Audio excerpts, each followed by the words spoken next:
Hi, welcome to Conversion Conversations. This is Cameron, and today I'm taking a look at Transformers Generations Studio Series 99. We have a Rise of the Beasts Battletrap. Battletrap comes with his backdrop, the museum scene, which is my favorite scene from the movie. And Battletrap is a pretty nice looking truck. I will say right off the bat, he feels small for a Voyager, but in terms of paint apps, I like the stripes up here. I like the yellow stripes on gray plastic here. He feels cohesive in his paint job. A lot of nice silver paint picking out details like his intake, the headlights, the gunmetal gray on his little front piece has been kind of dirtied up in a way that actually looks pretty nice. Normally I don't like that sort of weathering, but that looks pretty good. We've got Bernie's towing an auto body over on the side. We have tail lights, which I forgot how much I missed until I noticed that Studio Series still does tail lights, which is nice. But yeah, he's a little on the small side. If I'm comparing him here, he's like bigger than a deluxe, but it feels like not by much and not necessarily by weight. I feel like, especially if he's a tow truck, it's okay to make him a little bigger, and in the movie he felt like very massive and sturdy, and we'll talk about that in robot mode.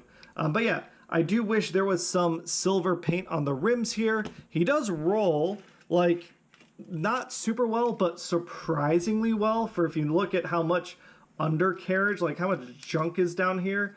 I'm impressed by how much he rolls, even though it's not great. And he does have weapon storage.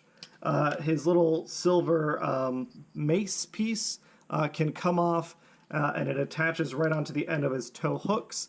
I do like the design and the fact that we've got hooks. I wish it articulated. I wish it went side to side.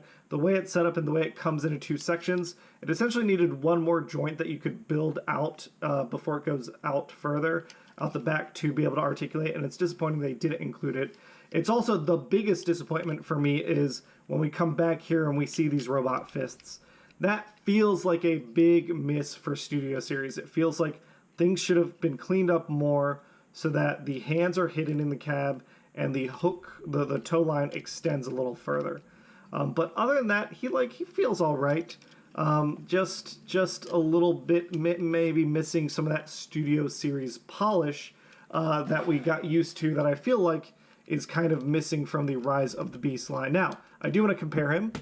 First, I want to swap out to the bigger backdrop because I do very much prefer the look of this one, even though mine is maybe starting to not hold up so well. And then the only other Terracon I have right now is obviously Scourge that goes with this backdrop. So if we get that back here, looking at these two together, this scale, I guess, makes sense for me. So maybe that's one of the reasons that I don't feel too bad about how small he is, because Scourge feels small. But to that, I would say maybe they should both be a little bigger. But again, I like that the Terracons are kind of unified in the way they're doing this weathering kind of thing. They look really nice together. And as much as Studio Series Nightbird looks kind of funky to me, and I'm kind of curious to see if I'll end up liking her, I am absolutely going to get the three of them because I'm going to need to display them together. So I do dig that. All right, let's get into the actual transformation.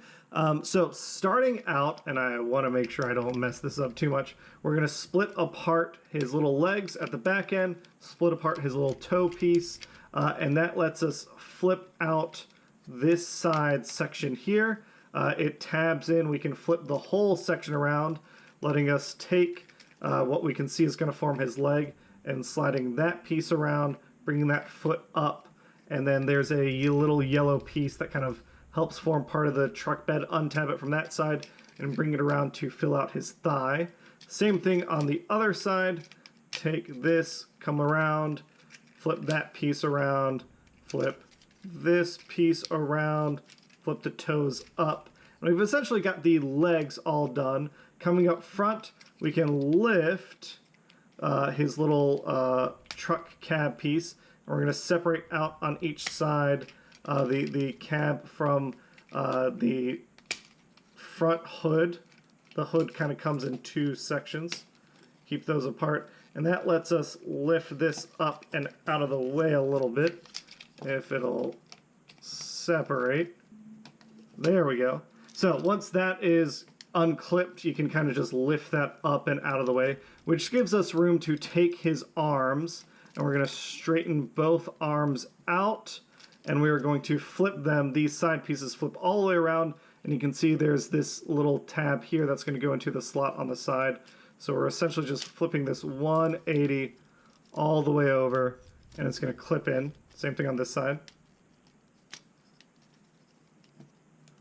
That side doesn't feel like the clip in is as strong as it should be, but it works. With these arms up, we can fold them down, and then we're going to rotate and rotate the toe pieces. So rotate it up, rotate this piece down, and it essentially just kind of sits back there behind his arm. With this done, you can see kind of where his head is. We're going to pull out his head and his little like curved grill chest piece. We can take the back section, I guess his backpack, the cab, keep it out of the way, and we can fold down the two side pieces, which will fold up the grill, the faux grill on top, and then there's a tab back here that goes into a slot in the back of his neck. Get that all situated, and then we can flip around. If that wants to, there we go. It's a very soft click, but it's a click. Flip this 180, flip up the grill piece, and then there are tabs on the sides that go into these slots between the transparent and the opaque yellow plastic. Split apart his light bar.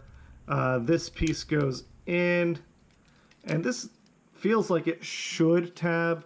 I've never really gotten this to tab into a spot successfully, but it just kind of folds in back there.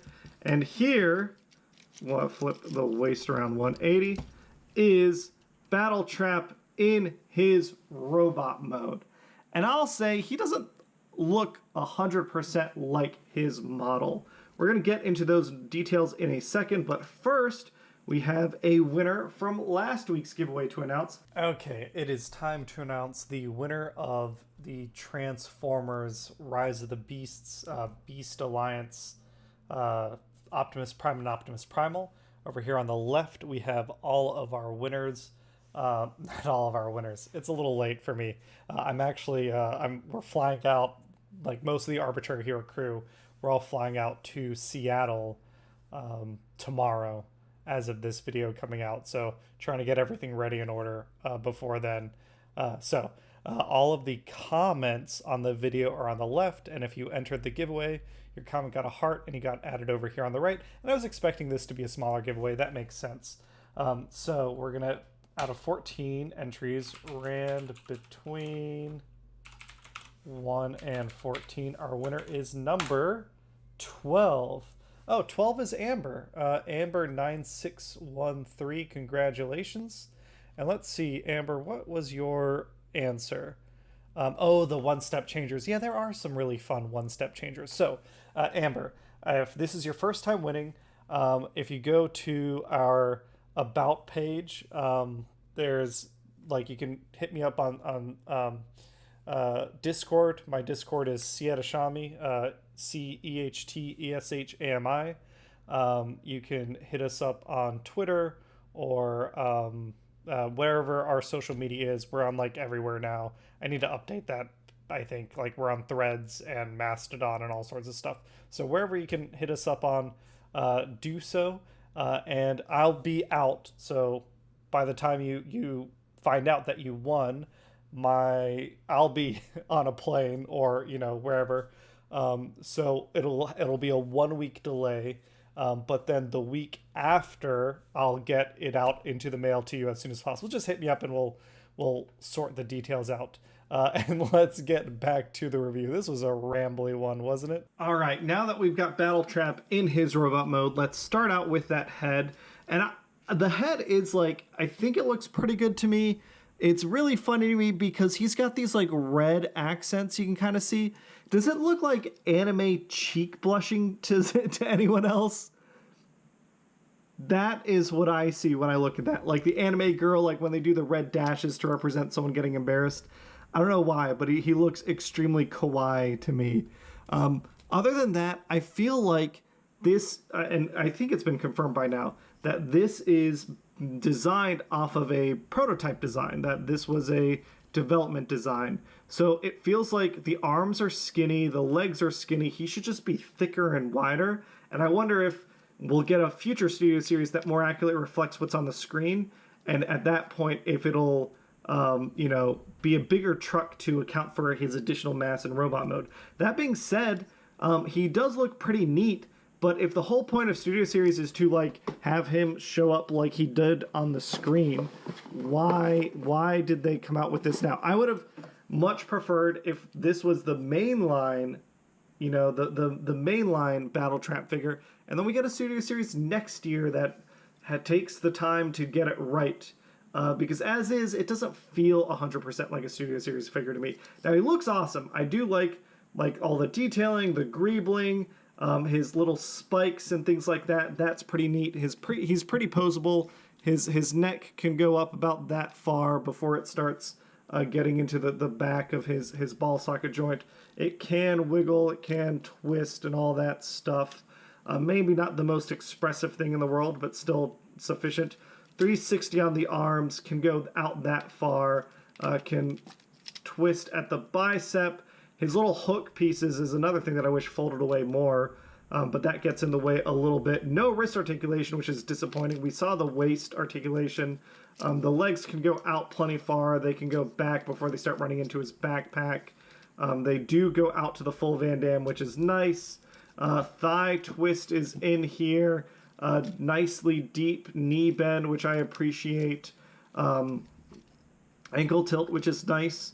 Yeah, he's like decently posable, not like a feat of posability, but he looks pretty good. It's just he's not quite on model, and that to me definitely detracts from what I'm looking for in a Studio Series figure. He can hold his spike ball piece like a glove, almost a boxing glove, which is neat.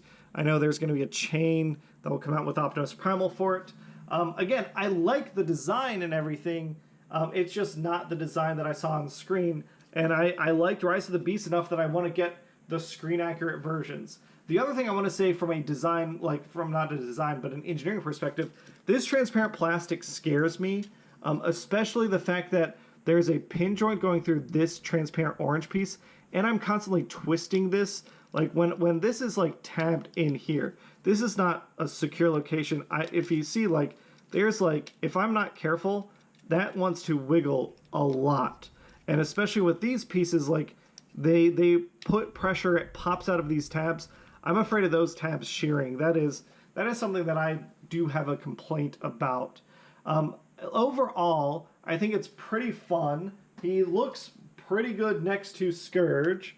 I think, again, neither of these guys look 100% like they did on the screen. They're like fine toys, but they, to me, are missing part of that Studio Series factor, which I think now that, like, I love Scourge, I love having Scourge on my shelf, and he needs buddies, but, like, Battletrap almost feels like an accessory for Scourge. His characterization in the movie is not good enough that I would recommend getting this figure.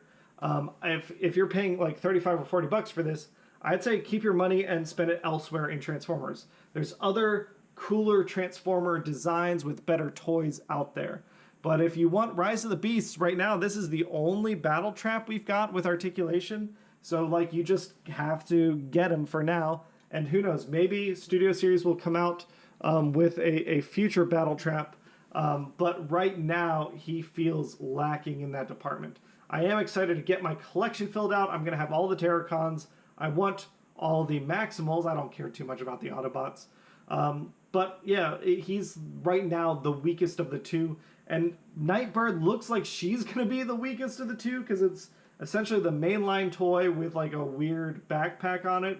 We'll have to see. I guess for the end of this video, my recommendation, my final thoughts are that this is fine, but I wouldn't recommend it to anyone, and it feels like it's fallen short of the level of design and quality I expect from Studio Series. And I'm not a huge Studio Series collector, but it feels like Rise of the Beasts, as part of an effort to get toys out with the movie in Studio Series, these fall short of the mark, which is disappointing.